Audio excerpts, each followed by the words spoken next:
All right, it's Thursday. It's Thursday. We're on the home stretch of the week at this point. Always feels good. I'm Enviroboy. This is my channel. Gonna be doing a bit of writing here in a few minutes. We'll just, as always, give it a couple minutes and see if anyone sneaks in here right at the beginning. Some people sometimes do.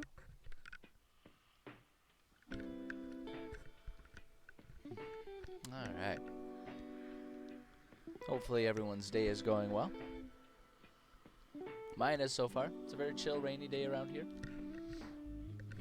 Yeah, nice fall rainy day. We've been getting a lot of those lately, but that's to be expected this time of year. So, yeah, I'm in a nice, chill headspace today. Feeling good, feeling calm, relaxed. Kind of stoked to do a little bit of writing here. Work on a few things, see what we can get going. Yeah, it's a good day. It's a good day for me.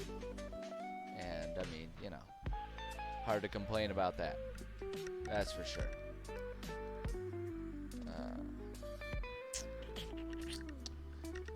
Yeah, let's see, where are we at? Yeah, we'll give it a couple minutes.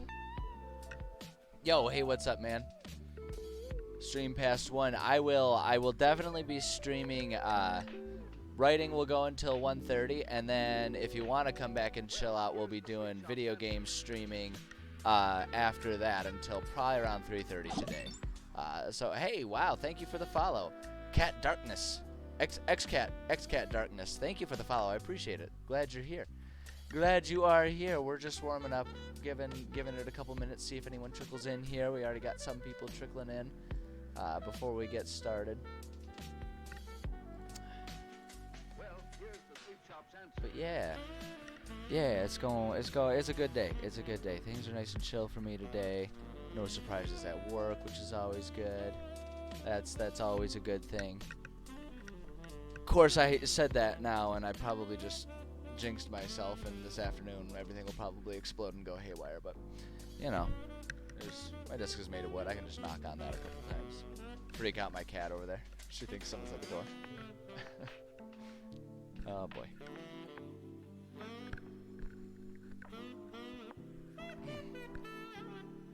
Alright. Hopefully everyone else's day is going well. Just saying, I know my day's going well. It's one of them rainy fall days out there for us, but I always enjoy that kind of weather. It's well, I enjoy that summer for like the first half, or that weather for the first half of fall, and then afterwards it gets real gloomy, and that's when my seasonal affective disorder starts screwing with me, and it's like, oh, all right, we're doing that now. If you want to know how your day is going, roll a d20. Result will affect the quality of your day. Oh man, I don't know if I want to play chance with that. Knowing the luck I have with my rolls, I feel like that's just asking for my days to start off poorly. I do like the concept, though. Hey, Wicked Smart Dragon, how's it going?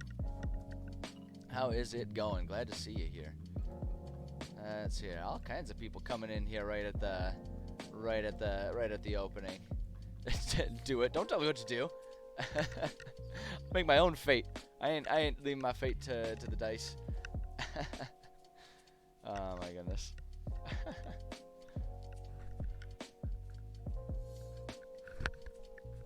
All right. Well, let's go ahead and get going.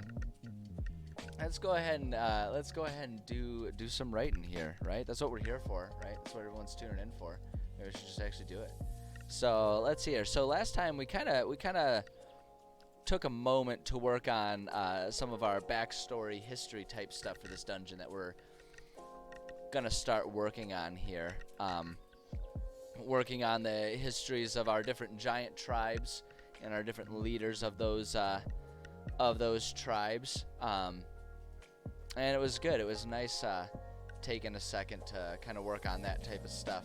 I know for me, when I'm working on all of this homebrew stuff, it's nice to pause and just sort of reassess where we're at and what we're doing with our histories, our backstories, and all that kind of stuff. It helps kind of give me that clarity and that focus moving forward through, the rest of whatever we're working on, when I sort of realign myself with what is and what I want to be in this world that we're working on here. So we took the time to do that. We wrote up our leaders and stuff. And I don't know. Let's see here. We got the Kalarn tribe, and we have our Nikos tribe, and then we have Zelnart, the little weenie. He's not really all that little of a weenie. He's a giant, but you know what I mean. We got Zelnart. I suppose we could also link in here. We don't really need to, because he's not really part of this dungeon. But I'm gonna, just for posterity, I'm going to copy the link to this page. I'm going to bring it over here. And we're just going to put Zadius here. Remember, he's our leader of our Nikos tribe there. And that's our friendly tribe. And the sort of the timeline, the pathway that our players are following at this stage is, or they would be hypothetically, right, whenever I one day run this campaign. They just went to the Nikos tribe, because they were searching for a key, right? And the Nikos tribe was like, okay, here's where the key is. In exchange for this information, do us a favor. Can you go weaken this other tribe, this Kalarn tribe? If you could, like, find a way to weaken them, or, like, reduce their forces, destroy their stuff, whatever, poison them, whatever you want. If you could do that, that would be swell, because we want to exert dominance on this part of the mountain and take them down. Right, and it's kind of up to players how they want to do that, and depending on whether or not they do that will impact some other things of it, and we'll have to put some notes on that, but I think we're going to save that for a little bit later in the writing process, because that's kind of more so coming around to the end of working on our dungeon here, and we got a lot of other work to do on the dungeon. So, but that said, I think it's, so they're not going to, at this stage, actually be interacting with Zadius, right, because they just left him and his tribe. But I'm going to put a note about him in here just for, like I say, for the sake of posterity. Just that way it's like, because he's still relevant to what they're working on here, so that way it just kind of puts it all in a nice little packet. So that way it's there for quick reference if we need it. So we'll put Zadius. See page for details if needed. I mean, it's kind of the same as Zelnart. The players are likely not actually going to interact with Zelnart, because the nature of this dungeon is that they're sneaking through the giant tribe, hopefully not being noticed by the giants, is the intended goal. Whether or not they actually succeed in that is, well, you know, that's up to them and the dice. But we'll let them, you know, that's, like I always say, that's a good opportunity for them to make whatever bed they want to lay in afterwards. So, but that gives us our little bits there. Let's see here. So, enemy types here. So this stuff is all, this stuff is all good here. We might add a few more details here, just so you know, for anyone who doesn't, who isn't familiar with how I do my dungeons, I put a lot of background information to the dungeons in my notes while I'm writing. And there's kind of two reasons for that. One is so that way, as I continue in the writing process, I kind of have my foundation already in place. So if I'm kind of losing track, forgetting about, you know, a theme or an atmosphere or like a boss or any sort of decision that I wanted to put in this dungeon, I have a lot of foundational stuff that I can go back to. And the other thing about it too is, we're writing this campaign right now. I might not run this campaign for years. So, you know, if I don't run this for years, I'm not going to remember a doggone thing about about what I wrote down. So the more detailed we make these notes, the easier it is for me as the DM, or, you know, in the future, like I say, I wouldn't mind distributing this campaign for people to use if they so choose, right? So that way if other people go about it, then they can have the notes and understand sort of the atmosphere that we're trying to build here. The level for the party for this one is going to be a level 3 dungeon. It's pretty early on, and that's another reason why our players are not going to really be doing much interaction with the giants, because they'll be literally crushed pretty quickly, most likely. I mean, I designed my world so that it's possible for them to be at a level other than 3 when they get there. But if they're following sort of the pacing that I'm creating with the main campaign, and they're ignoring whatever side quests we end up putting in this campaign, they'll be at level 3. So there's a certain openness to it. So it's possible for them to be over or under leveled, but that's our target. That's what we're aiming for here. So I actually think I want to put in, or just double check these notes and make sure I don't need to make any more edits to them. So our enemy types, our enemy themes, the giant tribe, giants. We had giants of level appropriate, and it really isn't. So I think what I want to do is we're going to add this, giants roaming, but players shouldn't interact. And then encourage and provide stealth options. Yeah, absolutely, we want to do that. Stealth kill. I'm going to take that part because I actually don't want to encourage that stuff. Are we going to do this? Is this how we're going to behave today? There we go. Let's see. I do a lot of homebrew. Very tempted as of late to make some giant-sized monsters of a low CR. Yeah, there is kind of a deficiency in easier enemies that are big in size, like big giant pillows for players to beat up on.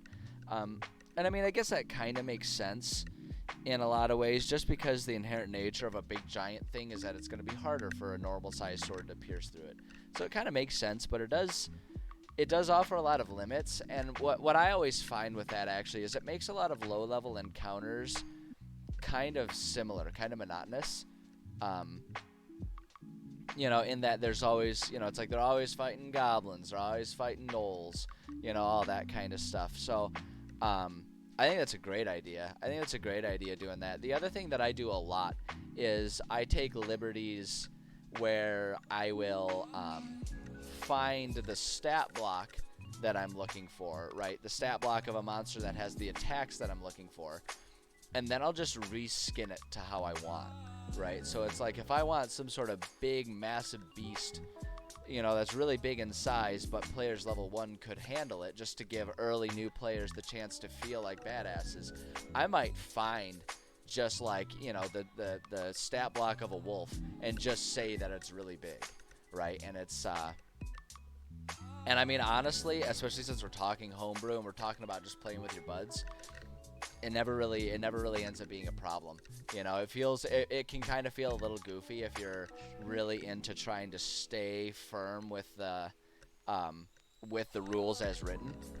But if you're willing to play kind of fast and loose with them, I find that tends to be a pretty good way to go about it. And so sometimes I'll employ that method, and other times I won't. It just kind of depends on what I'm looking for at the time. High level things recently and two tiny PC races. I like that idea. And your monster stats, base them off a creature that is equivalent, and then tweak them to be their own thing. Yeah, I mean, that's kind of what I'm talking about. You take a stat block that already exists, and then you make kind of changes to appearance or small changes to effects and abilities depending on what you're looking for. I find that's the easiest way to do homebrew monsters while keeping things largely balanced. Is take something that's already kind of existing and is largely pretty balanced, and then make small changes as necessary. That's usually how I go about it. So I think that's a pretty good approach to things in general. Yeah, I agree. All right, let's see here. Encourage and provide stealth options so they encounter less dangerous enemies to stealth kill, and we'll just kind of do that. Let's see here. Giants roaming, but players shouldn't interact with them. And we'll say in the nooks and crannies. Crannies? There we go. In the nooks and crannies of the tribe, we ended up using. Wow. That's embarrassing typing right there. There are weasels. And lizards all around, and they're like big giant ones that to the giants they're kind of just like, oh, little mouse thing is like scurrying around, and they don't care. But to like a normal sized human, it's like, holy shit, this thing is huge, because they're in a giant village, right? It makes sense. Make your own abilities, and so, oh, I see what you're saying. Dice and HP values match the CR I'm trying to make. Sure, yeah. I mean, if you want to share stuff, Cat Darkness, I do have a Discord. If you want to share stuff and like discuss it, you should join the Discord. So you can put it there, and that way we can like actually discuss it. Because I try to make sure I keep like working on stuff on stream, and it can be kind of tough. And then I always feel bad because the stuff just kind of disappears with chat. But if you want to share stuff, definitely join the Discord. We do. It's a small one, and but that's that's what we got. Oh, you're Max on Discord. So I can't help you there. That one's on you. But if you want to, that's how I suggest you share stuff, because I would love to read it, but it just doesn't work very well if it's in the chat. Let's see here. So nooks and crannies of the tribe. There are weasels and lizards to contend with, and we have more detailed. We'll put more detailed notes on like having combat with them elsewhere here. We'll put that more so down in here, I think. So let's see here, in the shrine proper here. There you go. Yeah, sure, that works. That works just fine. Feel free to send it there. No promises how soon I'll get to it. I lead a painfully busy life, but I will remember that you've done that, and I will check it out when I can. Let's see here. Shrine proper, wild mountain animals. Giants are not presently here. Yes, that's how we're gonna do it. We're gonna save that there. Current boss of the dungeon. So let's see here. Particularly strong mountain creature at the shrine. Did we already pick that out? Oh yeah, that's right. We put the basilisk in there. That's right. That's gonna fuck with the players for sure. Basilisk. There's basilisks are always. Oops. Okay, what am I doing? One note. You are difficult to work with sometimes. Basilisks can be a bit of a doozy, especially at early levels. But I really like them, because the concept of a basilisk is something that pretty much everyone, even if they're new to D&D, most people understand the concept of a basilisk in that they'll make eye contact with it. So it's a really good boss enemy to have early on for a crew, because it's a familiar way to introduce the idea of monsters having abilities other than just like slashing you with their claws or biting you with their big giant monster teeth, right? And so for that reason, I actually really like the basilisk. As long as and the trick I find is within that same dungeon, hide some method of curing the petrification, and that might seem a little overpowered, but at early levels, right? Because basilisks are pretty low CR, but they have that really strong, that's really strong petrification stuff that goes on there. So it's like if you give them the option to heal it, as well as still give them that challenge, it's a really good introduction to, especially if you have a group of new players and they're just, they're getting to level 3, they're starting to experiment with having more powers available to their characters, all that kind of stuff.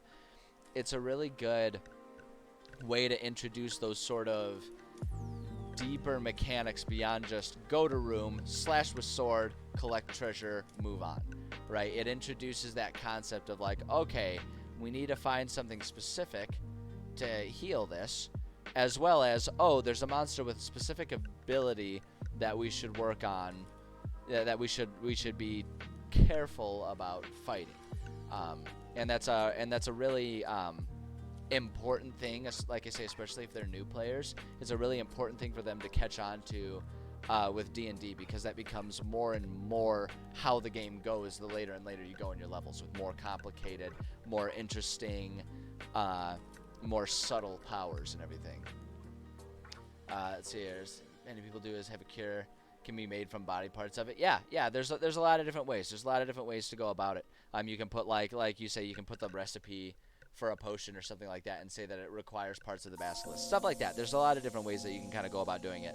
I haven't really thought how I want to do it for this dungeon specifically, but yeah, exactly. You put in within that same dungeon the ability to cure whatever horrible things are happening to them, at least this early on. and like I say, it turns into a really good learning experience for players. So for that reason, I really like the Basilisk, although I know not everyone's a huge fan of it. It's kind of the same concept as the Banshee, although the Banshee's a little bit more extreme. But you know, luckily we're not dealing with the Banshee right now, so we don't have to navigate those challenging waters. Oh boy. All right, so let's see here. So current boss of the dungeon, Basilisk. I mean, I don't think we need to put any more notes here. Basilisk, it likes the I don't know, it likes the I don't know, it uses the shrine as its wait, hold on, no, it's cave home when the giants aren't around, which is exactly what the situation is. I mean, you could have a petrified adventurer who is trying to make it to his journal as accessible as person. Yep, absolutely, yeah.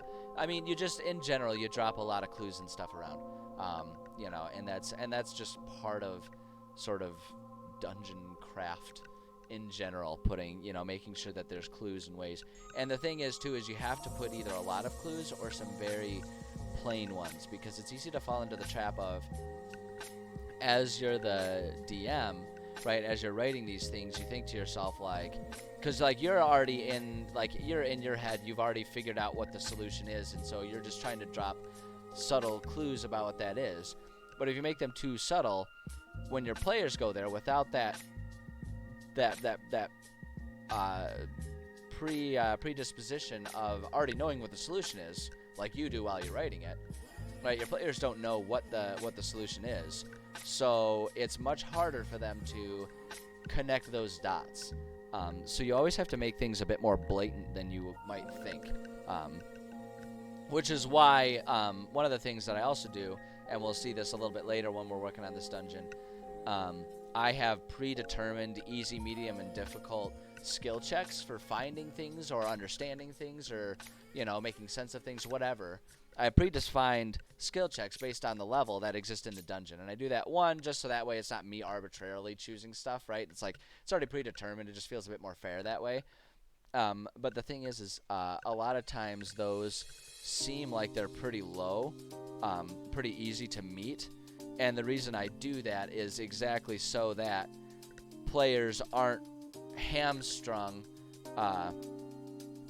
They're not going to be hamstrung if they don't find anything. Then their character can still have a reasonable chance of success, especially if it's a really important or critical part of the dungeon. You never want to hide a critical part of the dungeon, like figuring out how to cure petrified players if it's the first time they're encountering that. You don't want to hide that behind an impossible thing, because then you might, as a DM, paint yourself into a corner where it's like, oh shoot, I didn't really mean to permadeath these characters, but two of them are petrified and they don't know what to do, and they had bad rolls, right? So if you make them a bit easier to discover, a bit more blatant for those things, it makes it a bit easier for players to do that and not feel like they're, stuck upriver without a paddle. So, but there's a certain finesse to doing it, and it's hard to exactly describe the hard and fast rules because it really is situational based on the dungeon, and I haven't even fully mapped out what the dungeon's going to look like yet. So, in due time we'll figure that out, but it's definitely stuff that you got to keep in mind. So treasure and reward types. So for this dungeon, because they're going through the mountains, they're going to be in giants, like a tribe of giants for part of it, and then the other part of it is they're going to be in just sort of a largely left alone shrine. I mean, the giant tribes in general, at least within my lore, they don't use things like money. They don't care. The economy isn't their thing. They just live in the mountains, collect up, 5 or 6 goats for breakfast, and eat them up, and, go on with their day. They don't really have an economy or anything, so it's not going to make sense for our treasures and rewards to be filled with gold pieces and stuff like that. It's going to make a lot more sense for there to just be a lot of like raw materials, shiny rocks and things like that the giants just think are pretty and want to keep, because they, in a lot of ways, have childlike minds, and they're like, oh, I like this pretty rock, it's mine now, right? And so it's like players will have the opportunity to find those types of things.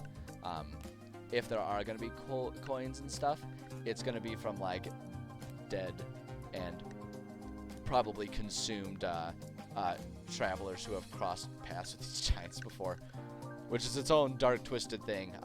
But actually, even that, I want to limit it because these giants are away in the mountains that really are not. There's no conventional traveling that happens in these mountains, so it's just not gonna be. It's not gonna make sense for there to be even like corpses of travelers or anything. No hobbit encounters where they get fried up by big things. So it's really going to be more about the raw materials, like I say on here, gem-oriented treasures, things like that. It makes it feel more thematic. So we got that, and then puzzles and traps. Traps will be very crude traps set by giants, and then the puzzles are going to be more advanced. So one other thing, we can take a quick second here.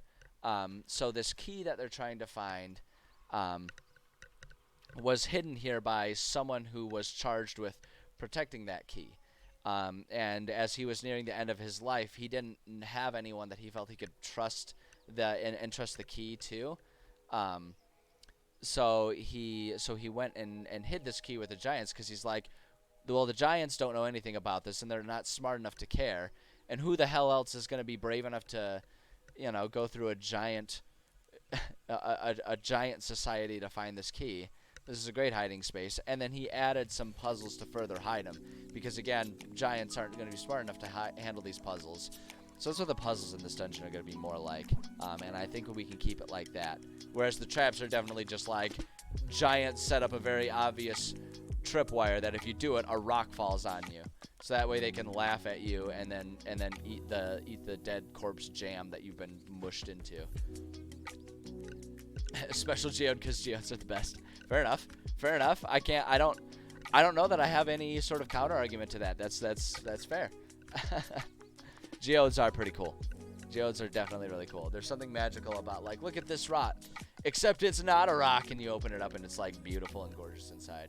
That's definitely fair. It would make a lot of sense, too. Right? Like, there's just chunks of geode and stuff around. Because the giants will occasionally find rocks, and they'll have fun smashing them, and then occasionally they smash one, and it's all, like, colorful and glittery inside. And they're like, oh! And they just keep it. I mean, I can't even make fun of them for that. Like, they're designed to be stupid, but the fact is even me, a functionally intelligent human, I don't know that I'm exceptionally intelligent, but, functional enough to survive and hold down a job and pay bills. Even I, like, if I were to break a rock with a hammer and suddenly it was, like, all glittery and gold inside, I'd be like, whoa! And I'd be really excited about it. So that's a good idea. I like that. We'll actually add a little note there so I remember. Raw material, gem, / geode, oriented treasure. We'll do that. That's perfect. Okay. So we got that. Primary tasks here. Players primarily need to get the key. I'm going to add a bit more detail here. The first key to the oh shoot, what was it called? What did we call the shrine here?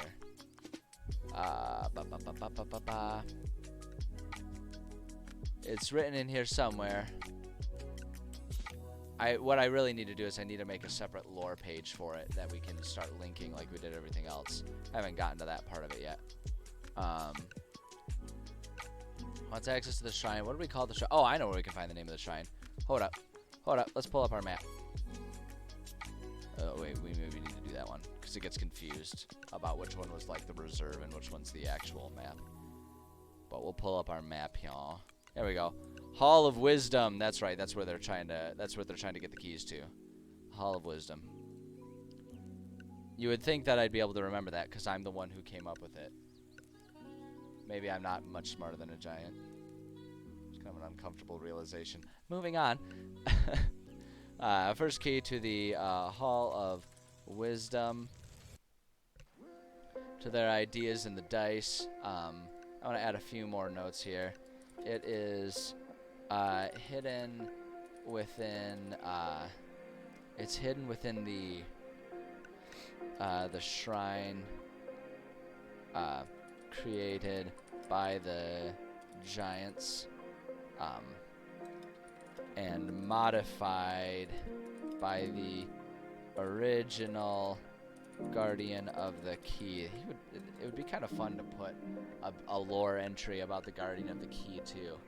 I love having all these lore entries, so that way if players are like back in Civilization and they want to go to the library or the archives or whatever to get information, I can have just sort of like a collection of stuff that they might find. And it's like stuff that might not necessarily directly impact, you know, their success throughout a specific dungeon, but kind of gives them that background and that understanding of what they're doing. It makes it feel much more real when players are going through a campaign and you can provide that stuff. So I always love adding that stuff.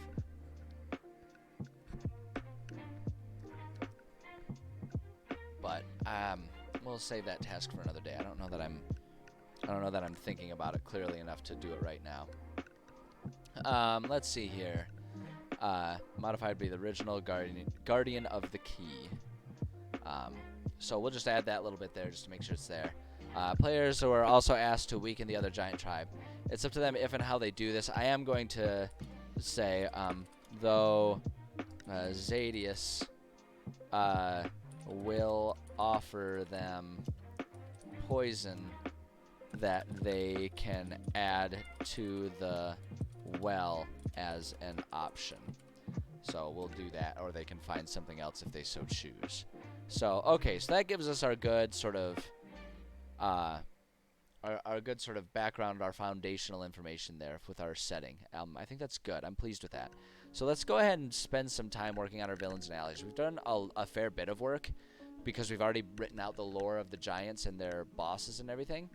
But this is also where I put a lot of like sort of more specific combat information for how to handle the NPCs in combat, or at least I'm going to start doing that. I haven't been doing a very good job of that, but I want to be better about doing that. So I'm going to put that right here because this is just sort of like a dungeon-wide section of notes here, because I choose the monsters that are going to be in the dungeon, and then for each specific floor of the dungeon, we then, you know, put them as needed. So, but if it's all just in this one packet, it's a quick, easy place to go find the stuff. That's your other thing. Imagine, if you will, an Eldritch Knight making a weapon bond with a weapon for a large creature, summoning it to their person, and casting Levitate on it. You know, it sounds, I'm going to be perfectly honest, it sounds like an Eldritch Knight version of a of Master HP, my man Harry Potter, and Ronnie the Bear Weasley, and they're summoning the giant club for the troll. But yeah, so like, actually, you know what it sounds more like? You know what it sounds more like? Rather than necessarily just doing Levitate on it, it sounds like it's just sort of a D&D approach to, you know, doing any sort of JRPG sword, where it's like just the massive God Slayer sword that's like the size of 3 people, and somehow the one person's capable of managing it. It'd be kind of tricky though, because if it's just levitate, how do you attack with it, right? If they're casting levitate the whole time, do you then have to use just like spell casting modifiers for the attacks with it, or do they get to do like a standard melee attack with it? How do you navigate all that? That's where it starts getting pretty complicated. You know, and then it's like, do they have to recast it every time? Is it concentration that they can, you know, but then every time they get hit, they lose concentration. So you hold it and you swing it. So then why are we casting levitate on it if they're doing, like, is it just that levitate helps manage the weight of it? Is that what it is? Like, it gets kind of complicated when you start mixing magic and melee. Let's see here.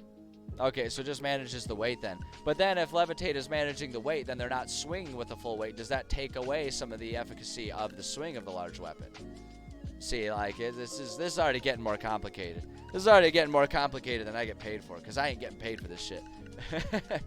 No, it's an interesting idea. It's an interesting idea. I've never had anyone in my games try and use that, and I hope they don't, because it's really complicated. Sounds really complicated. I feel like the better approach becomes a physics problem. Yeah, I mean, so I feel like the better approach is to discuss with the DM the concept of having it be like a magically modified weapon, like that, like, you know, the weapon is just in and of itself like a self-levitating sword, so that when you hold it, right, it magically does that, and then you just use your melee attack skills, and then you can give it to like a barbarian or something like that in, you know, mid to late game. I feel like that would be almost a more manageable approach to it. At least it's what I would recommend. I don't know though. People, there's a lot of room to disagree with me on that one. I am far from being the authority on figuring out that one. So let's talk a bit about our villains and everything here. So we do, in simple terms, oh wait, hold on. In simple terms, you use a weapon of a creature a size larger than you, but at disadvantage. Yeah, I mean, yeah, that's always there. But like, if you're adding the levitate, it sounds like you're trying to get around the disadvantage, which then means that we're trying to figure out exactly how to keep it balanced, right? So, but anyway, I don't know. There's a lot to unpack with that one. It's an interesting concept. It's definitely an interesting idea. Okay, so for our bad guys here, so we kind of have, we almost have two main bad guys, and I kind of want to put the information about both of them here.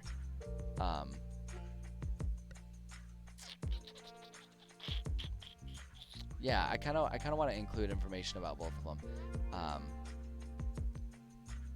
One of them is going to be our what was his name again? What was that little weenie's name again? Zelnart. Mentioned it to your DM. Yeah, I mean, that's obviously that right there is like the number one approach too. Talk to your DM about it, because every game is different. Every balance, every group is going to be different.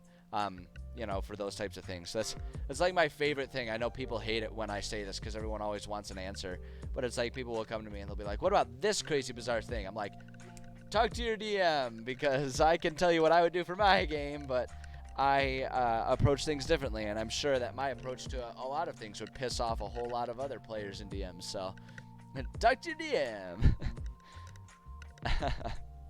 All right. So yeah, I do want to do Zelnart in here as one of our main bad guys. They're unlikely to fight with him, but if they try it, I want to be ready to, like I say, I give my players. I will very rarely intentionally go out of my way to screw with my players and put them in tough situations, but I do give my players a lot of opportunities to make their own stupid decisions.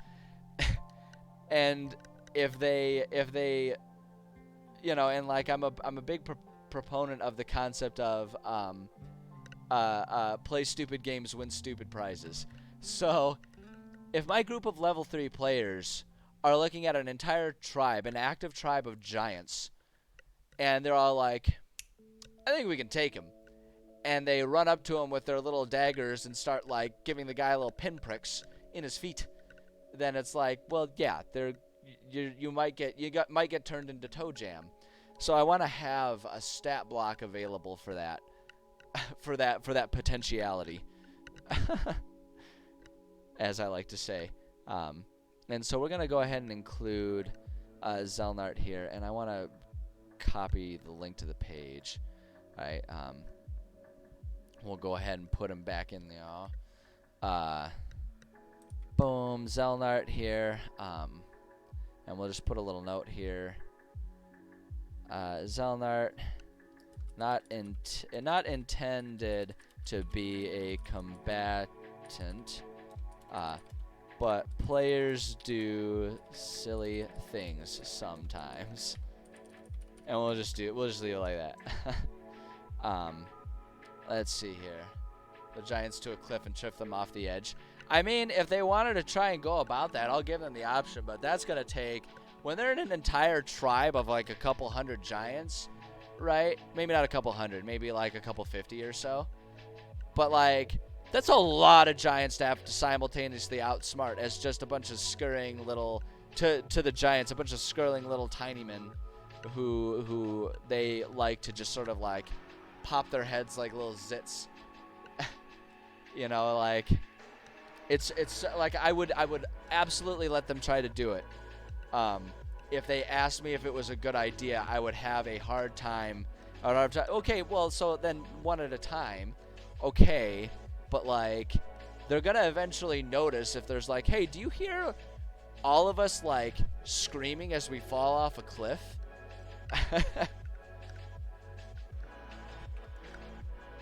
One by one. Giant killing simulator. We are swiftly departing from D&D at this point in time. we are swiftly entering an entire different game that I'm not prepared to play. I like your creativity though. I like your creativity and your initiative. I like the cut of your jib. Game characters always go to the point where their friend just died. I don't know if they do that in my game. I'm a big proponent of having my NPCs not be entirely stupid. I mean, they might have a couple of them go over there, sure, but after a certain point in time, there's going to be a certain recognition of a pattern, even among giants. You're being very silly. That's for damn sure. Like I say, I would not disallow my players from trying it, but play stupid games, win stupid prizes. After a certain point.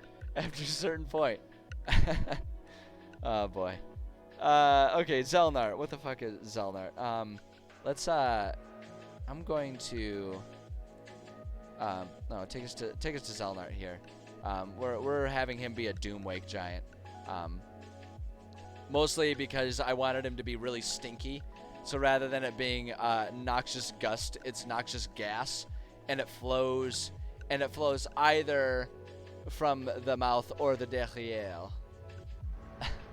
So that way he's just really gross. So we'll copy this here, and we'll put the stat block in here as well. We'll go up to our atlas here. Let's see here.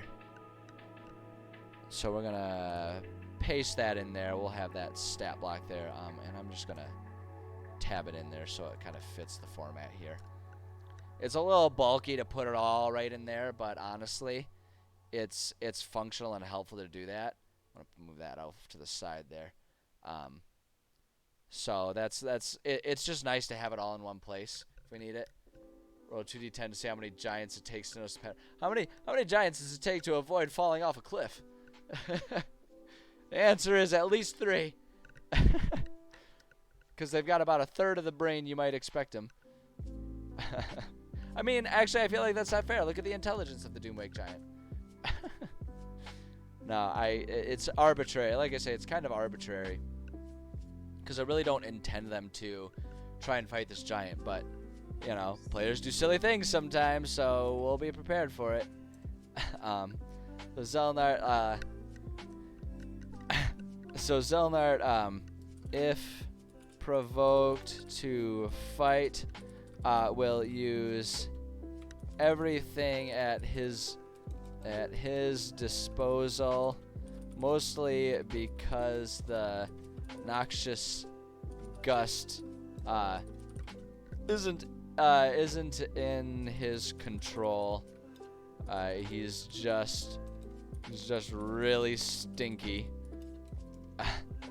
He also really wants to smash the tiny men. I don't know. Like if I'm ever running this campaign and my players get themselves into that type of situation, like I feel like at that point in time I'll be obligated to not hold back. It's like, you guys provoked a giant. What were you thinking? You're level 3. What were you thinking? It's just foolish. Play stupid games, win stupid prizes. Alright, let's see here. Let's smash the tiny men, and we'll tell the other giants to back off while he deals with them. I mean, this guy's a challenge rating 11. He will have a very easy time taking care of them if they don't choose to just run away. So he's definitely not intended to be a combatant, but I will never ever stop players from getting themselves in big trouble. Because I'd like to think that this is a pretty obvious one to figure out.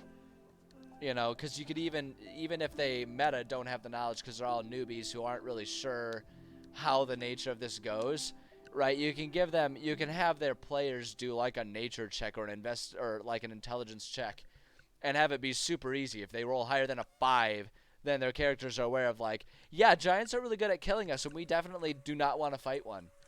And you just give them the knowledge that way. All right, so we got that. So we got Zelnart here.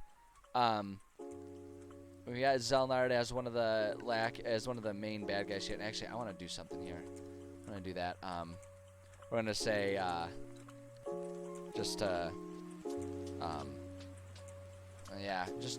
make it a bit more clear, we're gonna do bosses there, and we'll tab all these. Just tabbing it. And there's no reason for that other than the fact that I'm obsessive about having things formatted in specific ways that are pretty to my eyes. So if you think it's ugly, then don't do it my way. I have my ways, and rather than try to train myself to not have my ways, it's usually just indulge them. Okay, so there's that one, and then the other boss is going to be the Basilisk. Here, we don't need to do a lore page for the Basilisk, it's just a monster. So the Basilisk,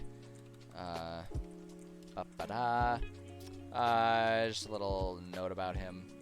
I don't know. It's Basilisk living in the shrine. It likes to petrify and eat things. Don't need to put a whole lot of detail for that one. It's pretty self-explanatory. Hey Gabby, how's it going? Glad to see ya. I'm doing well. Thank you for asking. As saying earlier in the stream, it's a rainy fall day, and it's still early enough in fall that I am enjoying that weather. It makes it feel nice and cozy inside, so I enjoy it.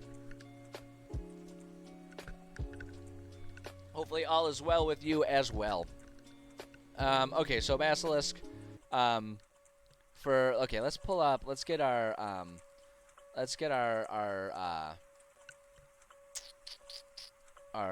stat block here. Basilisk. There you are, Basilisk. And beautiful thing. One of my favorite things about modern day technology. Look at that. Look at that. We can just take it.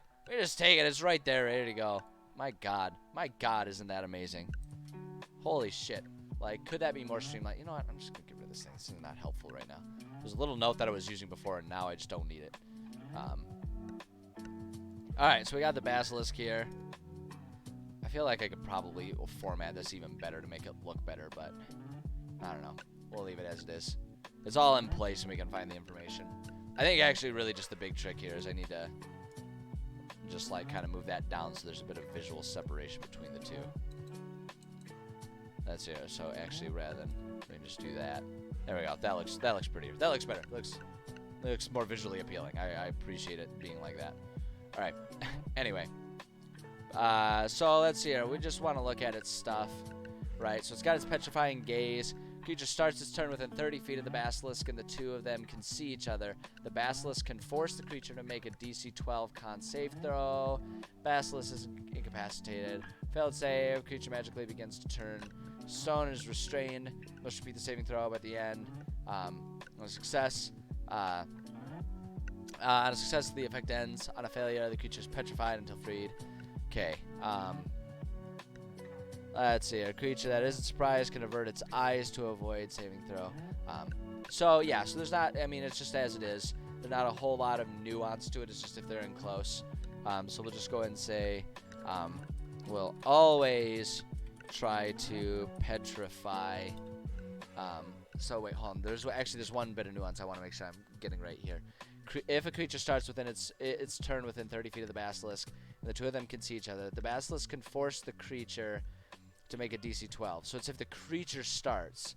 So the Basilisk can do that too, anyone at all, right? And it can do that as many times as its turn, because it's at the beginning of the enemy's turn. So it's basically every time. I mean, essentially, it's like anytime something moves, the basilisk looks at it, and if they're close enough, they could possibly be petrified for it. So we'll always try to petrify enemies when they are within range. Yeah, and I mean, we can go ahead and be mean with it. It's a boss battle. Making coffee. Oh man, coffee is. All right. So when you say you're making coffee, now does that mean like are you like a French press, like handmade, or like an AeroPress, or drip maker, all that kind of stuff, or do you just go with the percolator, like the coffee machine? Because I during the week. Oh, you don't have a French press. Gotcha. Yeah, because I will, during the week, I just make a nice big pot from the machine, right, to carry myself through, like, work and all my morning stuff that I have to do. Because I drink a lot of coffee. But then on weekends, I'm a big fan of making homemade French press coffee. I love the art of carefully grinding and blooming and then brewing the coffee with fresh beans and everything. I love doing that. So I always ask if other people are into it, and are as crazy about it as I am. Sister-in-law has one though. Yeah, props to her. Yeah, I'm a big fan of it. I always recommend it. It's not for everyone. A lot of people find it to be more work than it's worth, and that's totally fair. But yeah, I'm a big fan of it. So I always just gotta ask. Oh, nice. Got a cold brew pot. Nice. Cold brew is nice. I, this time of year and throughout the rest of the winter, I won't bother with cold brew. But in the summer, cold brew can be really nice. That way, if you got like a particularly hot morning or something like that, you can have just like some nice ice cold coffee, right? And it's like you still get that coffee, but it's like refreshing rather than continuing to bog you down with more heat. Anyway, tangent aside. Let's see here. Basilisk. So there's not a whole lot of notes to make on the Basilisk with its combat. It's not a very thinky creature, right, with a level 2 intelligence. But I always like to just like put in a pattern if I can. And with this one, we might have it be, let's see here. Melee, so bite, melee weapon attack, +5 to hit, reach on target, 1 target, hit, 10 piercing damage, 7 poison damage. So we'll always try to petrify enemies when they're within range. Let's see here, will consistently try to bite different creatures to poison as many as possible. So we'll make it smart enough to do that, so it tries to poison a lot of them. Some more hazelnut coffee. Ooh, yeah. Hazelnut's good. It's hard to go wrong with hazelnut. There's a local brewer not far from me, or a local roaster, I should say, not far from me. They make some really good flavored coffees. They have one that's like a creme brulee, where it's like they put like a creme brulee glaze on the whole beans. That one's really good. And they also have one that's just sort of like a generalized, like it's not hazelnut, but it has a lot of other different sort of nutty flavors and undertones to it. And both of those ones are just absolutely phenomenal. I love them. I love them so much. I love that there's a decent roaster nearby so I can have like those fresh, locally roasted beans. It's so good. So good. Oh, God. Don't get me going on coffee. I'll talk about it for hours. Let's see here. So, yeah, we'll consistently try to bite different creatures, poison as many as possible. Simple there.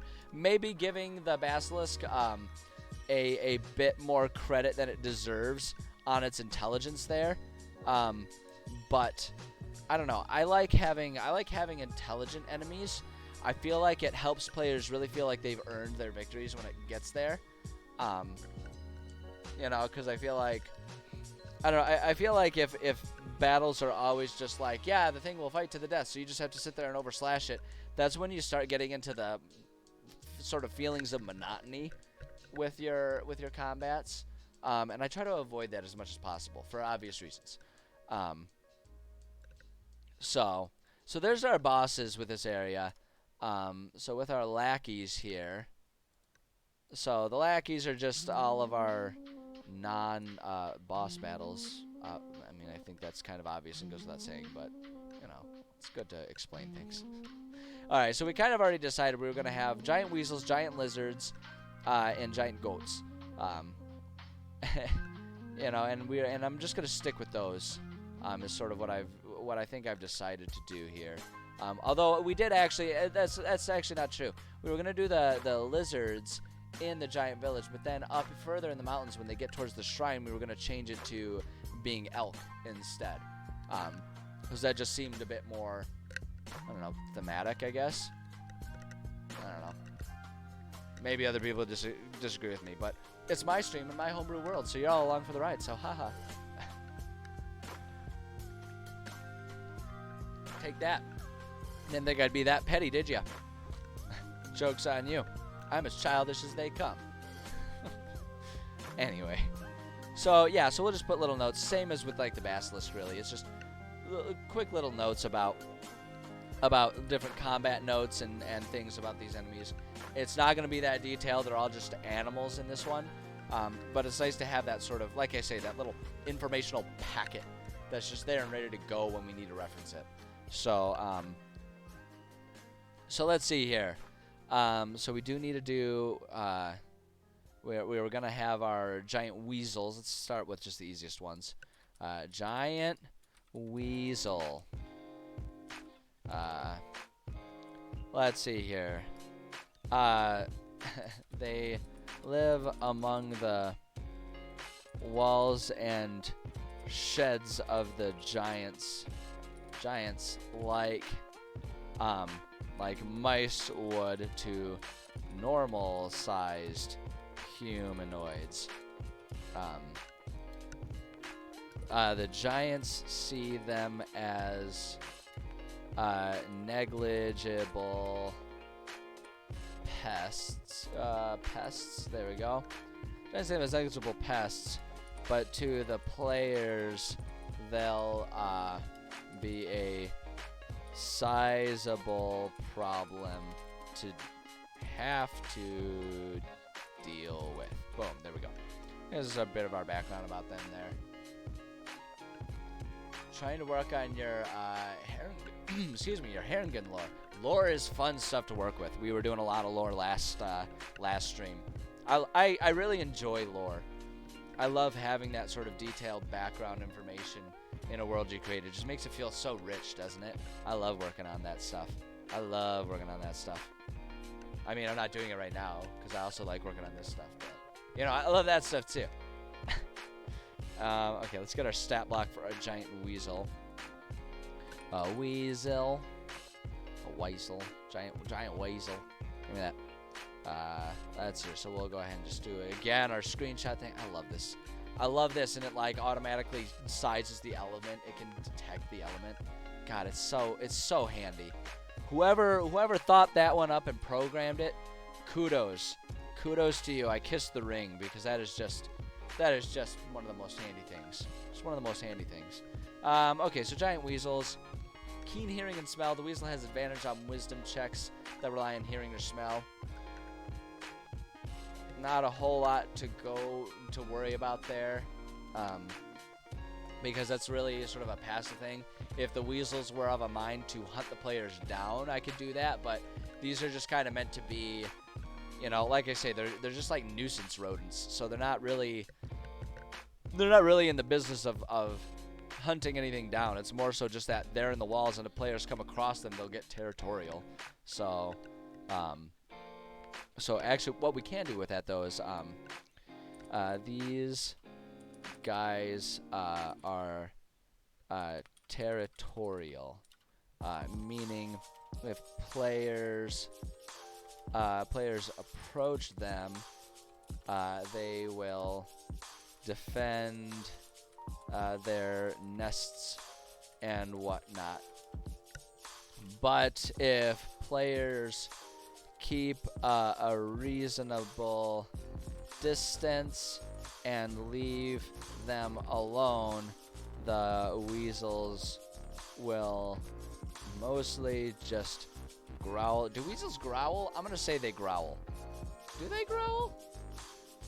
I mean, they've got to do something, right? Like, I'm sure they've got like an angry noise, and it probably is like a weaselly growl, or maybe it's more of a hiss. I've not encountered many weasels in my life, and when I say many, I mean none. So I don't know. Huh? I don't know.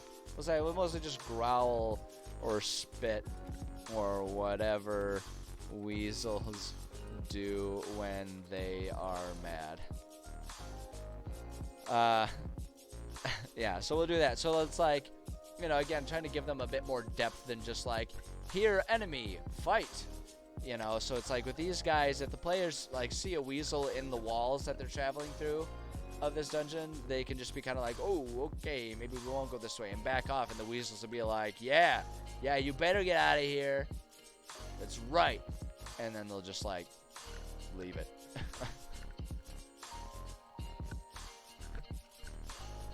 I think that gives them a bit more dimension. Gives them just a little bit more dimension, and I don't know. I'm a big fan of that, as I've been saying. Let's see here. That's okay. We need to put our bullets back here. All right. So actually, yeah, we can go down a couple more. Like I say, giving ourselves our space here. So we got giant weasels. We need to worry about our giant lizards. Giant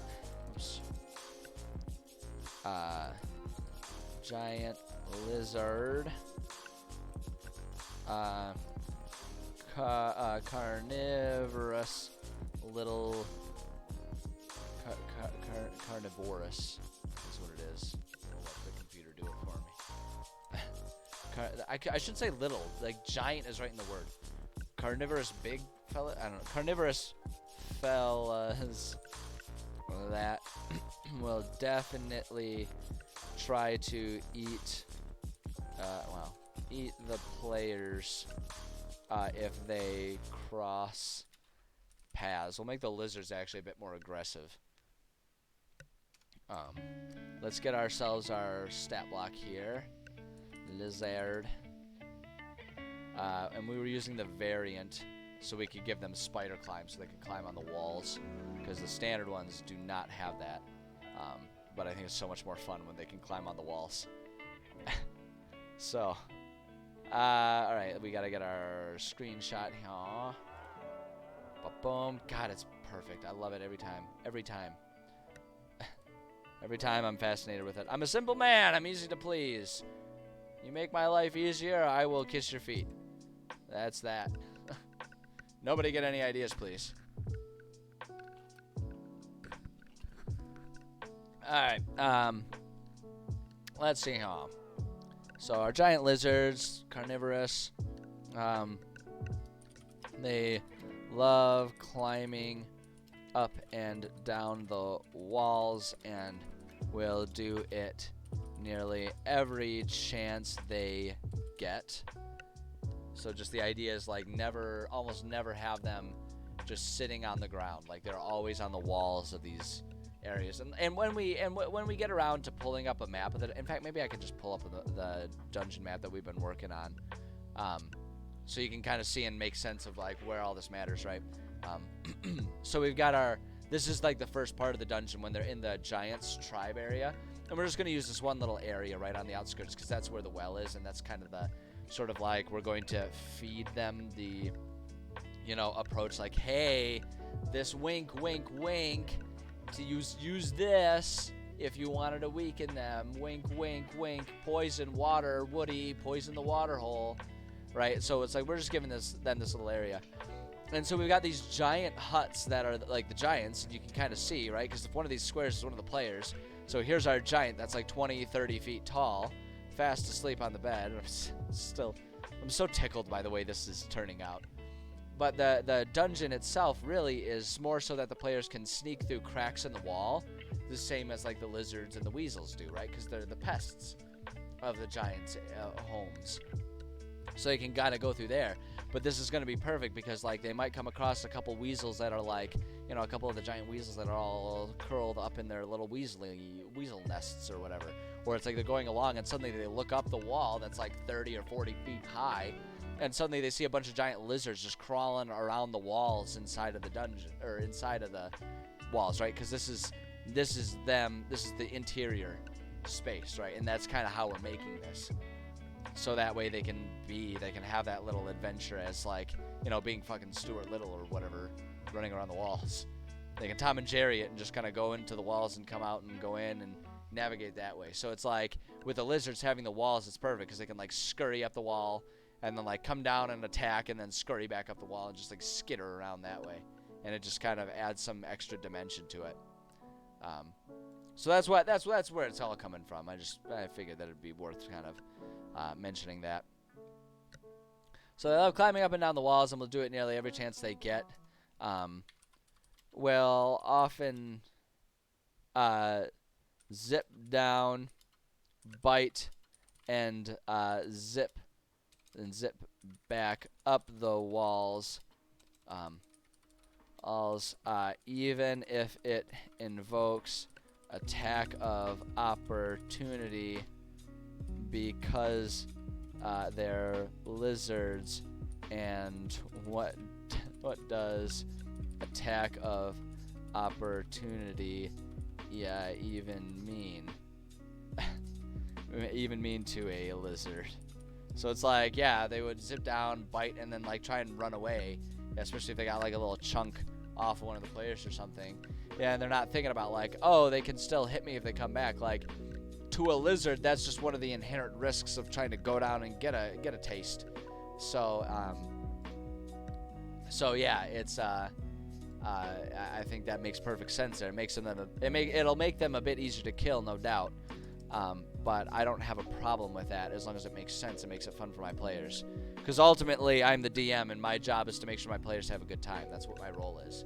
You know, I want to. You find ways to make your own fun as the DM as you're going. But ultimately, I'm creating a game that's supposed to be fun for players, and I think it would be fun if they had that extra little challenge to have to navigate and figure out, right? So we got the giant lizards. Then we also have the elk, right? And we'll replace the lizards with the elk as they go further up the mountain towards that shrine. So the elk, one of the creatures that have made the shrine their home, it offers good respite from the mountainous winds. So we'll do that. So now, obviously, elk don't actually really live in the mountains per se. We're playing pretty fast and loose with that. We just say they're like mountain deer or something. I don't know. It's fucking D&D. We have, like, floating eyeballs that have tentacles and control your brain, right? And elk being up in the mountain is the least of our realism worries. It's like if you can suspend disbelief for the sake of allowing a dragon to exist, then you can let an elk live in a mountain. That's what I'm saying. And it's my campaign, so you can all just deal with it. Haha. See, I'm a petulant little puke. All right. Anyway, elk. So stop trying to be funny. You're not funny. All right. Where's our elk? Okay. So we'll just go ahead and copy. Wait, no. Take a screenshot. Thank you. Boom, there it is. Copy that. And then come in here. I really like, actually, too, that the screenshot function,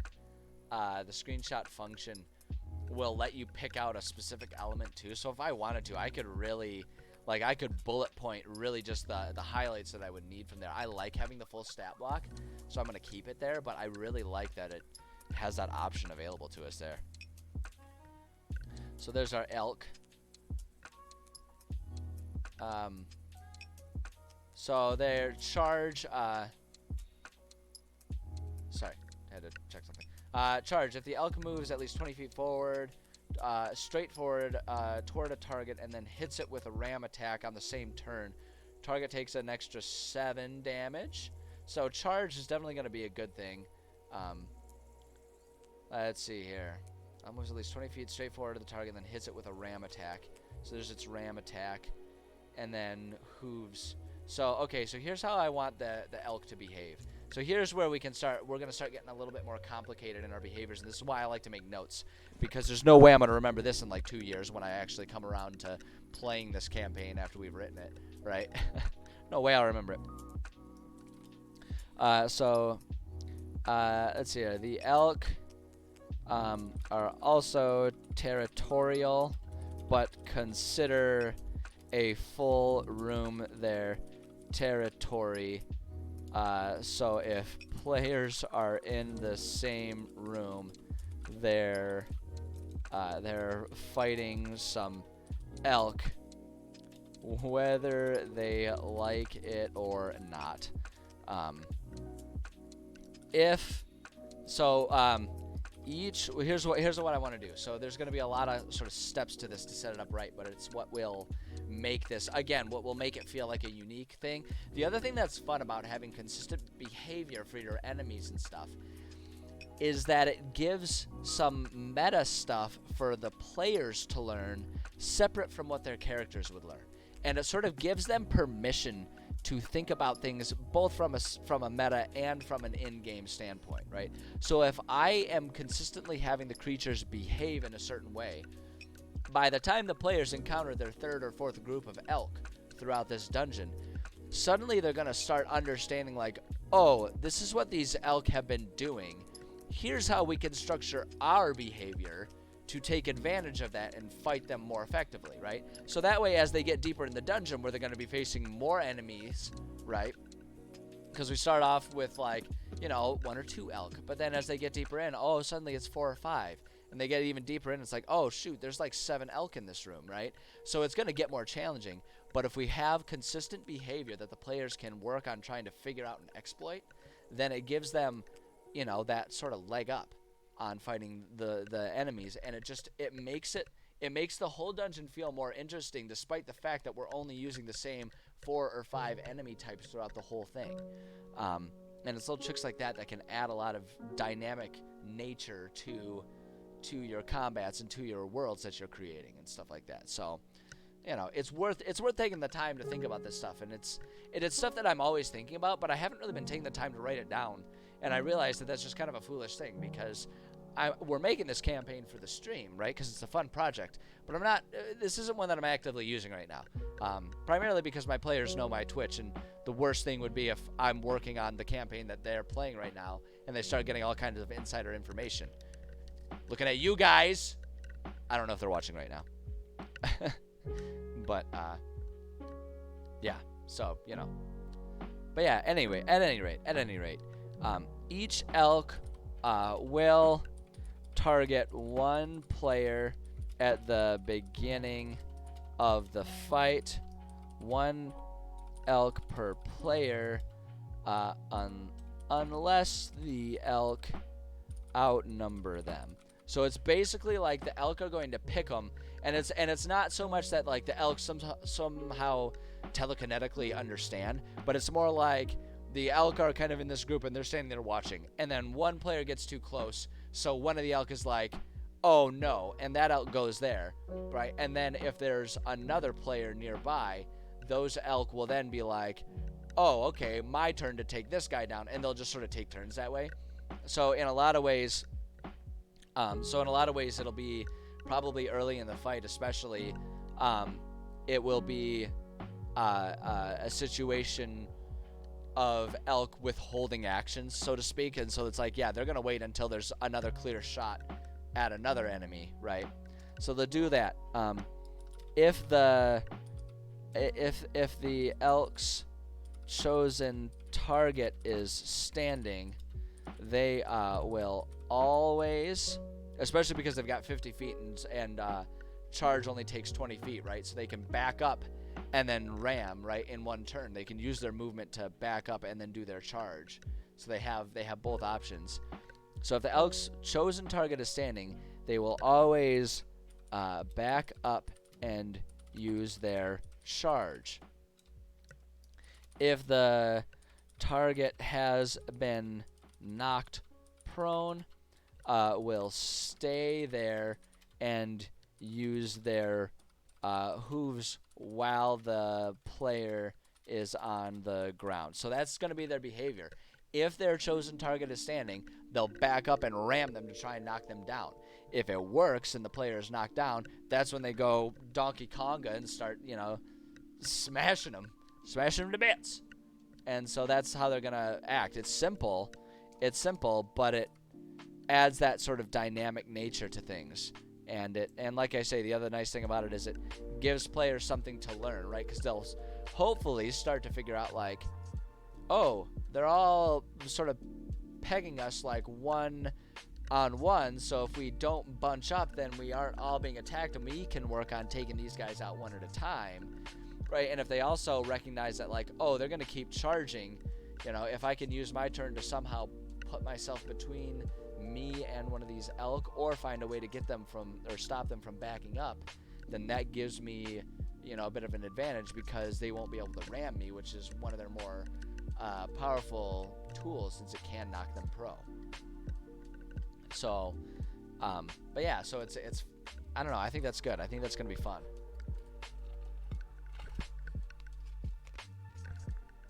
All right, so there's one more, right? Yeah, we got to do our giant goats, which I don't intend for there to be any giant goats in the giant tribe.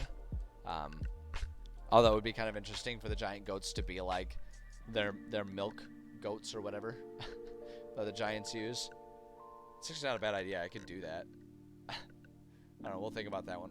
We'll approach that one if the time comes and we're like designing and filling our rooms and we need a bit more variety somewhere. That can be a good option. Actually, I'm gonna immediately now. I'm gonna retract it. I actually really do want to do that. I know a really good place where we can do that, but all in good time. So our giant goats. Let's see here. In the village, they serve as milk producing livestock for the giants. In the shrine, they have turned wild again and are just living in the shrine, same as the elk. So it's just the goats and the elk kind of live in harmony. And I think that'll be perfect. I do like the idea of just like giant goats just wandering around a mountain. I don't know why that tickles me. I just think it's funny. Alright, giant goat here. And they've got their charge as well. So we can basically have them follow the same behavior as the elk. And that'll really mess with players. I love it. Take a screenshot. Where is it? There we go. Copy that. Ba-boom. Ba-boom. There we go. So, but they only have a ram attack, though. So they're pretty much just always going to back up and charge. And with their 40-foot movement, they can do that. So let's see here. Sure-footed. The goat has advantage on strength and dex save throws made against effects that would knock it prone. Okay, alright. Good to know. I don't know if it'll come up. Yeah. Alright. So they're even simpler to manage.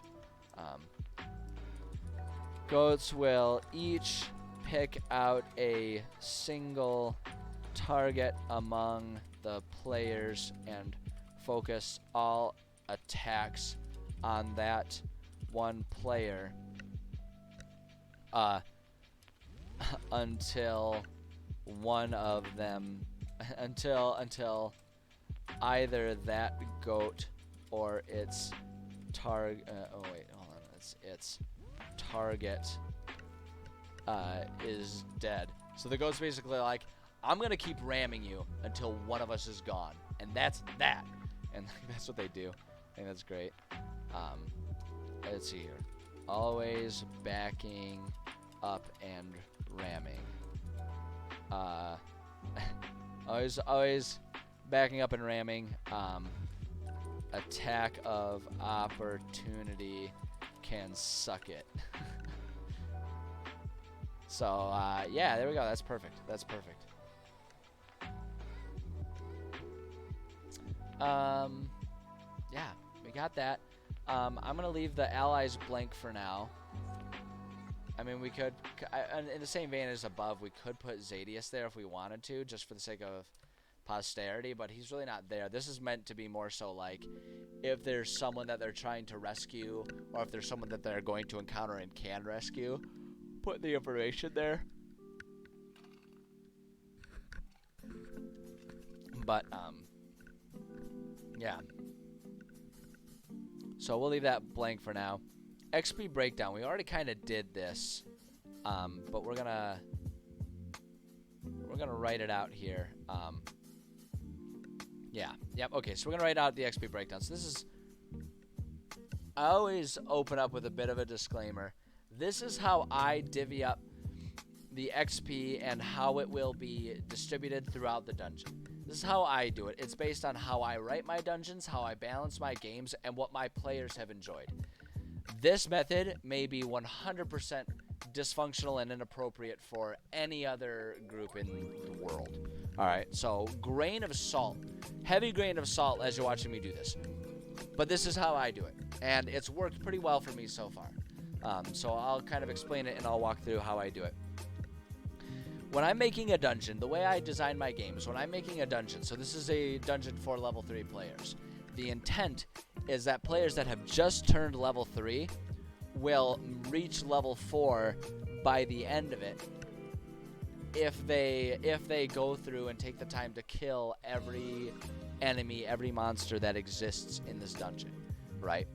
Maybe a few extra experience points. And now if they don't want to do that, that's where side quests come in so that they can catch up and all that kind of stuff. Or if they do kill everything that's presented as an enemy in this dungeon and do the side quest, then they get to be over leveled and they get to reap those benefits as well. But that's what the intent is, right? So that's how I approach things. Let's see here. Level up. I need to find milestone for the win. Yeah, some people love the milestone, and I've actually used milestones quite a bit. Let's see here. Is it gonna give us our XP on first level? Is that what we're looking for? I just need my freaking XP. Okay, you know what? D&D level up. There we go. Screw it. Do it this way. Yeah. Milestone is definitely a great option for sure. For sure, that's a great option, and I've used it many times before. And a lot of times I'll kind of use a mix of the two, where it's like if my players are falling behind for any reason, I'll just go ahead and give them their milestones and just approach it that way. And that works really well. You know, and you do that just to make sure they don't fall too far behind. It's entirely up to you. It's entirely up to you. But this is how I do it. You know, and this is my campaign, so y'all can just sit there and deal with it. No, this is just, like I say, it's just one option. It's just one approach that you can take. Take it or leave it. Depends on what your goals are and how you balance your games. But this is how I do it. So we got 900 experience points, or rather, when you get up to 900, right, that's when you'll, when you get up to 2700, that's when you'll reach level 4. So 2700 minus 900, that leaves us with 1800. 1800 experience points. So we want to make sure that each character has the opportunity to gain 1800 experience points. Balancing at level 3, I always do the level for a party of 5, because I pretty much insist when I'm doing a DM, I insist that the party consists of 4 to 6 players. Less than 4, it's hard for me to justify doing a full campaign, you know, going through that much effort for that small of a group, because the balance gets difficult. It, you know, requires a lot of extra work to balance it and make it work right. More than 6 and everything is just too chaotic. It's just too chaotic. I can't do that. So that's how I do my games. If you balance it for 5, that's a good midpoint. Might be a little tougher if there's only 4 players. Might be a bit easier if there's 6, but it's pretty close. So if we need to make sure there's 1800 experience points available for 5 players, we're going to multiply our 1800 by 5. And I've got my phone here. I'm using it as a calculator because I don't want to sit here and do mental math. Because either it takes forever, even if I get it right, or I get it wrong and I look like a dumbass. And there's plenty of opportunities for me to look stupid without inviting extra here. So in total, there's going to be 9,000 XP available in this dungeon. Is what it breaks down to. So We can get rid of that. Oh no. So ultimately, there's going to need to be 9,000 experience points. Now, this dungeon, as a level 3 dungeon, it's going to have three floor sets, like 3 sets of rooms, the way I always do things. So we can go ahead and just copy this bit of it here, and we'll get our 3. Oh, it's gonna do that. This is how we're gonna do things. Boom, there we go, and there. Okay, so we got floor number 1, floor number 2, and floor number 3. So now, as players go through the different floors, things are gonna get progressively more difficult for them, right? I like to make it so that the first floor is pretty easy. The middle floors will get tougher and tougher, and then when they get to that final floor, things are gonna be pretty tough for them. That's how I like to do things. The reason I like to do it that way is because, well, there's kind of 2 reasons. There's kind of 2 sides of the same coin. I don't know. Having the first set of rooms be really easy is good because players, since it's intended to be, they just turned that level and they're entering this dungeon, they're going to have a lot of new powers, new toys to play with, new abilities, right, that they're not quite sure how to use. So if we make it easy, it gives them a lower pressure atmosphere to sort of learn how their tools work, right? If it's easier, that means there's going to be fewer of those enemies we were just describing. So it gives them the opportunity, it gives them some breathing room to learn how those enemies work before things start getting really tough. And the other thing is, if it's really easy, since they just leveled up, they're going to want to feel like badasses, right? They just leveled up. They're going to want to feel powerful. If we always have everything scaled to be challenging for them, then leveling up, while they do have more toys to play with, they're never going to have that experience of being like, yeah, we've leveled up. We're like real badasses now. We're getting stronger. So if that first set of rooms is easier, then it gives them the chance to feel pretty tough, right? And I like giving my players that opportunity. I like them to enjoy that. But then later on, that's when the challenge picks up and it gets tougher for them. So that's why I do things that way. And so the way I come up with that, right, is we take one part of the XP for each floor. So the way to do it, so floor 1 will have 1 part of the XP. Floor 2 will have 2 parts of the XP. So if floor 1 has 1 part, floor 2 has 2 parts, that's up to 3. We need to divide it into 3. Floor 3 is going to have 3 parts, right? So we're up to 6 parts of that experience points, of those experience points. So we're going to break down 9,000 divided by 6, right? And that's a pretty easy one to do in my head, but I'm going to cheat and not do it in my head so that way I don't look like a dumbass if I get it wrong. That's 1,500. So floor 1 is going to have 1,500 XP. Floor 2 will have 2 parts of it, so it will have 3,000 XP. 3,000. Oh, no, 3,000 XP. There we go. And then floor 3, the toughest one, will have 3 parts of that, which is half of the 9,000. Right, because it's 6 parts. And so that's going to end up having 4,500 XP available. So that's how much XP is available on each floor. Now, here's where my math gets even more insane and ridiculous, because I then break that down into having easy, medium, difficult, and if applicable, boss level combats. All right. There's a whole lot of you'll notice I'm very modular in how I do these things, and there's a very prescribed method. Again, that's my style. If you don't like doing it this way, don't do it this way. Make sure that what you're creating is something that you like and you enjoy creating, because that's what's going to make you interested in it, and that's what will make it interesting for your players. So this is my method. I would love if you guys are interested and want to try it. If you think it sounds stupid and you don't want to do it, then don't do it. Then please don't do it. Know your group, know your party, and do what's going to work for them. So I have always, within a set of floors, right, I always have 7 potential combats accessible to the players. Gives them plenty of fighting to do, gives them plenty of opportunities to also have to sneak around if they want to not do that, but that's what I provide. 3 of them are easy battles, right, so we got 3 of them are easy battles, 2 of them are medium difficulty, and then the last 2 are either 2 hard battles or 1 hard battle and then the boss battle. So if easy battles are worth 1 point, medium battles are worth 2 points, and hard battles are worth 3, and then the boss battle being worth 4. What that maths out to is we need to divide this by 13. All right. So because we've got, if there's 3 easies, right? So that's 3 1 points. There's 2 mediums. That's 2 2 points, which then brings us up to 7. And then if there's 2 hards, that brings us up to, 2 sets of 3. So add 6 to 7, that gets you 13. Or if there's a boss battle, that's worth 4. We add 1 more, that brings it up to 14. That's, I don't know. If you don't follow that, then that's fine because it's me being insane. But it makes sense to me, and it's worked out well, and my players like the balance, so I stick with it. So if we need to divide our 1500 by 13, right, I'm going to quickly do that on my calculator here. That maths us out to about 115 XP per, that's 1/13 of our 1500. So if our easy battle is worth 1 point, so then it's 1 times that 115, right? So we'll do 115 XP per easy battle. For our difficult battles, that's going to end up being 230 XP, right? Because those are worth 2 points, so 2 times that 115. And the hard battles are worth 3 times that. And I'm going to do that one on the calculator because I don't trust myself to get it right. Mass out to a little over 345. We'll just do 350. 350 XP. So that makes sure there's a few extra experience points available just to make sure they get as much as they need to meet the, to meet what they need for their experience.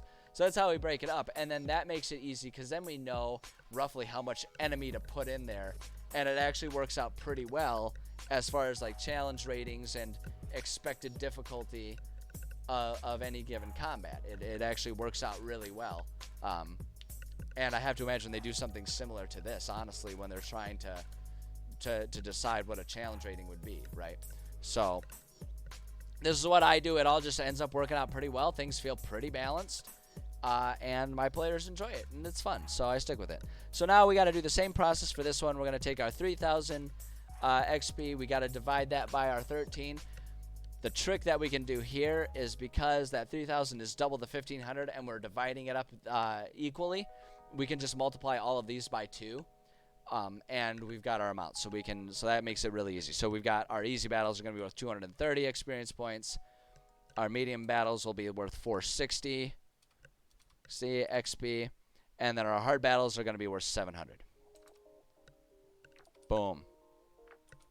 That makes things pretty easy for us there. And so now this one, though, we can't do that because it's now going to be divided by 14 because we've got that boss battle that needs to have a little bit something extra compared to the rest. So that way the boss battle feels pretty boss-like. So we'll go ahead and take our 4,500, divide that by 14.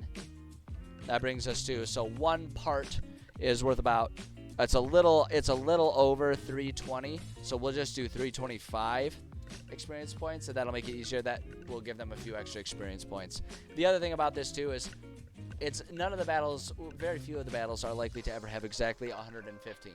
It'll always end up being give or take a few experience points, and you just get close to it. And, so that'll help things feel a bit more organic rather than having the same battle every single time, right? So let's see here. So that's going to be, so we're going to set that at 325 experience points. So our medium will be double that, so that'll be 650 XP. Our hard battles are 3 times 325. So if we add 325s, that's 975 experience points. I'm going to be getting brave doing it all by brain power. And then our boss battle will be 2 times the medium, right? Because if the medium is worth 2 parts of it, and the boss is worth 4 parts of it, you just double it. So that's going to end up being 1,300. 100 experience points. So you can see how that is drastically more difficult than our easiest battles there, right? But then when you do our math, right? So if we've got our based on our challenge ratings, I've already got things kind of down here. So if we think of our boss battle being worth 1,300 experience points, that means there's going to be the basilisk, and then probably a handful of other creatures around there to serve as lackeys and make it more difficult. Or if we wanted to, honestly, it's close enough. We could just throw in 2 basilisks if we wanted to. We could do that in this. Situationally, that would make sense in this case. So we could do it that way if we wanted to. But that ends up being a pretty good balance for a fight. 1,700 experience points, because a single basilisk, I mean, if we go up and look at our basilisk here, right, like, it's got that pretty powerful petrifying gaze, but other than that, all it does is it bites, and it has pretty low hit points, especially for level 3. It's got high armor class, right? But ultimately, you know, 2 of these guys, that's 50 hit points worth, or that's 100 hit points worth of damage, that as long as they get enough people hitting high and not, you know, not looking these things in the eye, that's a perfectly manageable fight, but it'll still be challenging because there are these risks. So it ends up mathing out pretty well. So that's my method. That's how I do it. As I always say, if it doesn't work for you and your party, then by God, don't do it. Don't do it. Always keep in mind what your party is interested in and capable of. Keep in mind what you as a DM like to do, and, you know, find your own methodology. But this is one, it's worked for me, and I stick with it. And you are more than welcome to copycat it all you want if you think it will work for you. So that's how things are going to be broken up there. And so then and then I kind of already did a lot of this work. And as you can see by, like, you know, having put that little note up there and everything. But, you know, it's always fine to sort of redo things a little bit. And what we can also do is we can copy and paste this stuff. And we'll just go ahead and add in here one little thing here. We'll just do XP breakdown. Breaks down. It's when you have more than one breakdown. It's not breakdowns, it's breaks down. I don't know why I committed to that one. It was a stupid bit. God damn. Why would you do this to me? Hold on. First off, we can do it. If we do that, and then do that. There we go. Boom. Alright, so there's our breakdown. We can easily see things, and we can see we've already started to kind of balance these things and produce some of these rooms. Because we did that, and then I realized I wanted to slow down a second because I was getting too excited about making the rooms and filling in the dungeon. But then I realized, I was like, you know, I'm kind of skimping out on a lot of this background information. I want to go back and flesh this out a little bit more just to make sure that all of the groundwork, that foundational stuff is there, because it's really important stuff, especially when you come back to it months or years later and are actually running it after you've written it. So I'm going to just quickly copy and paste these things in the relevant floors here, just so that it's in place. XP breakdown, paste that. Let's go ahead and boo, there we go. And then for our boss floor as well. Let's copy that. Go down here. XP damn, I did it again. That's one of the ways you can tell that we're getting towards the end of the writing stream, and that the 2 hours is probably a good length for the writing streams, because eventually my capability of effectively typing dwindles a little bit as my brain farts out a little bit more and my fingers get more fatigued and tired from all that typing. All right, so there's that. What time are we at, actually? We're at quarter after, and and I try to go until about half hour after, halfway through the hour. So we got a little bit of time left still. I'd say we can probably work on getting ourselves we can work on our floors a little bit. But one thing I'm noticing here, let me see something really quickly here. Giant weasel. Yeah, I think I might have mathed some of this stuff out wrong when I'm looking at this. When I'm looking at so I guess that's a hard battle. So, well, it's not lion, it's giant lizards here. Hold on, let me just check this here. Medium battle, a 9. Well, maybe it is okay. Hold on. Medium battle for this one is 230. The giant weasels are worth a quarter apiece. No, nope, never mind. We're good. We're good. I got it mathed out right. I did it right. I'm awesome. I'm correct. I shouldn't doubt myself. I'm always right. Hardly. All right. No, it's good. It's good. I was for some reason thinking Yeah, I don't know what I was thinking, but I was thinking something different. I guess I was thinking that, like, I saw the 9 weasels, and I was like, whoa, that's way more than an easy battle. It's like, but yeah, because it's a medium battle, so it makes sense that they would have more XP. So, okay, that's good, that's good. So, okay, let's go ahead and, I do want to just quickly reread over these and make sure that I like the way things are written here, because I'm trying to be, like I say, I'm trying to slow down and be a bit more attentive about descriptions and everything, and providing adequate notes in the rooms, because I tend to get excited about making this new dungeon, this new map, and wanting to just like go through and realize the project without always taking a breath and kind of working through the stuff. So let's go ahead and review these things and edit if need be here. So with room 1, if we're looking at our thing here, right, so room 1 is this little crevice in here that goes along here. And what did we say about what we find? Hard battle with lizards and weasels. The narrow crack in the wall looks to you as though it is used by critters roughly your size to sneak in and out of the house. You find that you can squeeze through the crack, and in doing so, find yourselves in the narrow space between the layers of the wall of the giant's home. You'll quickly find that whatever else has been using this tunnel is still doing so. So you find yourself facing off with critters that are nearly the size of you. So we've got the giant lizards and the giant weasels here. And we've already kind of talked about how the lizards will be up on the walls and the weasels will kind of be there.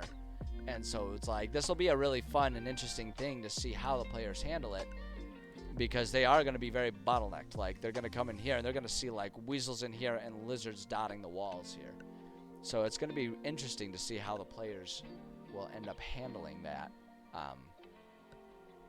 because there's going to be sort of like a two-sided bottleneck happening there. Like, both sides are going to be very confined and constricted. So I think that's good. I like that. I like that a lot. I think that works out well. And then, let's see here. So then the reward in this room is that there's some money, right? But we're not really doing money per se. So tucked at the end of the interior of the dividing wall is a collection of small leather pouches. Let me make sure. Actually, I think that might be.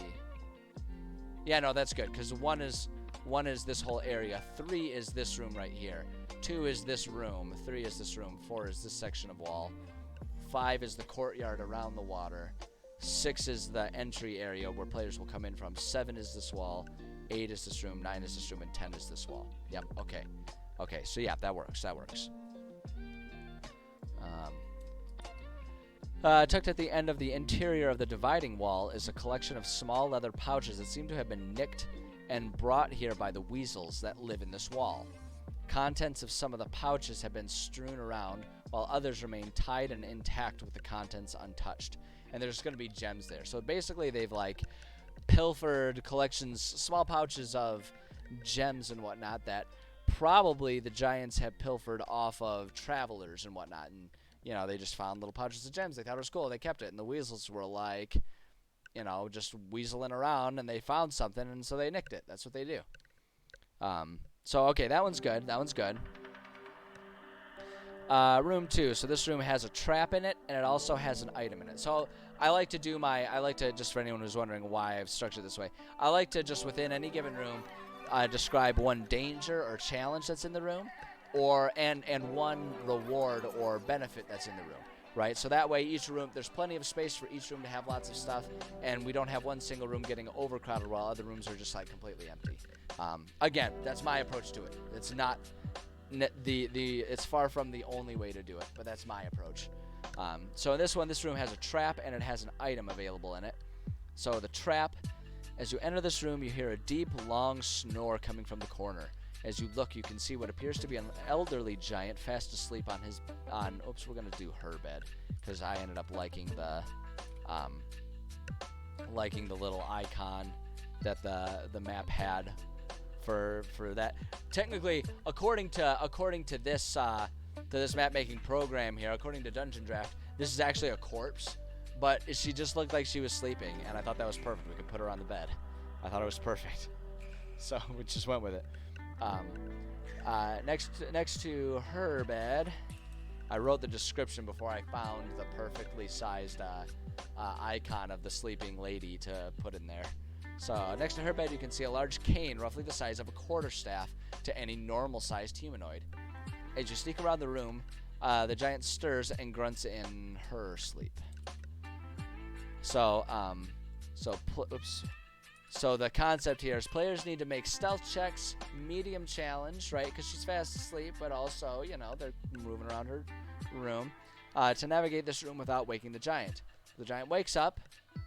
She will chase them and call out to other giants until the players successfully hide or run away from the village. So it's like that's kind of what the trap is. If they wake her up, she's gonna call out about intruders, and then that's where our friend here, Zelnart, will come into play, because he'll, like, as the chief of the tribe, be like, all right, let's handle this, and he'll show up and try and stomp them. So that's good. I think that's good. I like the medium challenge there. I don't want that one to be too hard, but I also don't want them to just, like, get off scot-free immediately.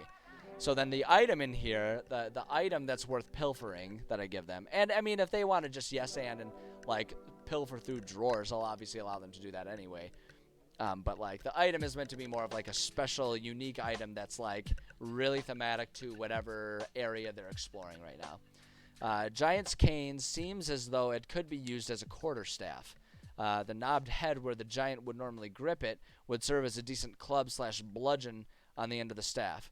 Damage with this staff is 1d10 base, 1d12 if used two-handed. Because it's like a big giant cane that has the knob on it, it's got a bit more oomph to it. So need some world writing help. I do not mind at all, except that we are very close to the end of the stream. I'm ending in 7 minutes. But I would love to help. I do have my Discord. You can join us there, and you can put in questions, and when I have time, I'll go through and respond there. Or you can show up. I do stream other days, so you can show up for other streams, and we can chit chat, Brugal. But I would love to help you. The sort of monster, and it's super rough draft. Yeah, I mean, if you want to join the Discord, do that. Otherwise, save it for the next time, and we can talk about it. But yeah, I don't want to just rush through it, and we definitely don't have time at this point for me to give it a detailed look. But yeah, if you want to do it that way, I would love to help. I would absolutely love to help you out. Let's see here. So Giant's Cane. Okay, so we talked about the Giant's Cane. So that's good. I think that room is good. And then our last room here. Oh, thank you for the follow. I appreciate that. I appreciate that, and I'm glad you're here. Hopefully next time. I'll be a bit more helpful to you. But I do appreciate the follow, and I appreciate you. All right, let's see here. So our last room that we have finished here. This room in the Giant's home is largely empty, except for a pack of weasels that seem to be fighting over a stolen bag of vegetables. And so, like, there's going to be a pack of weasels that are just, like, around doing stuff. Let me see here. We put them... Yeah, so we'll put the weasels in, like, we can, like, have them fighting over a sack of vegetables or something over in the corner. And we just put the giant food there because I thought it was funny. All right, so there's that. And then this room is one of the exceptions to always having a reward. Occasionally rooms are empty because suck it. So other than the giant furniture and confrontational weasels, this room has little of value or interest in it. So I think that's perfectly fine. I think that's good. I think these rooms are good. I like them. I'm content with them.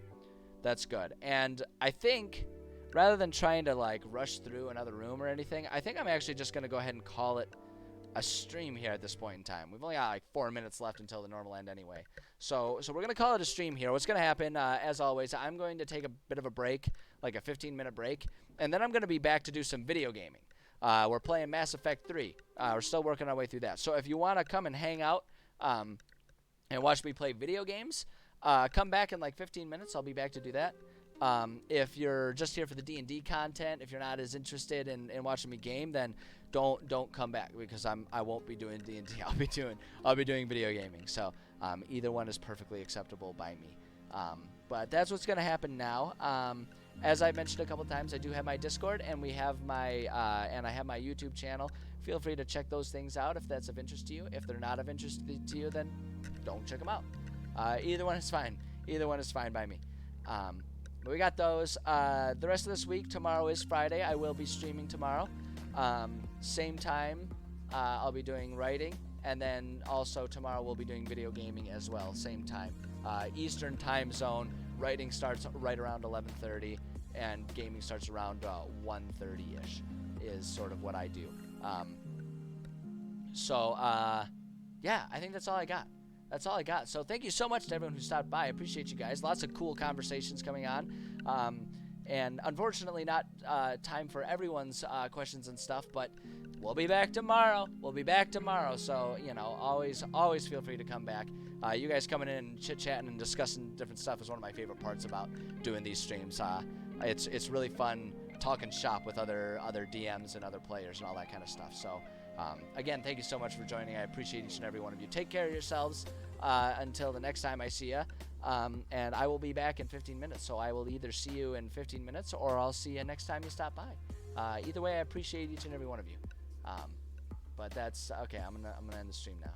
It's always awkward when I'm trying to find the buttons and get everything going. Okay, all right, bye everyone.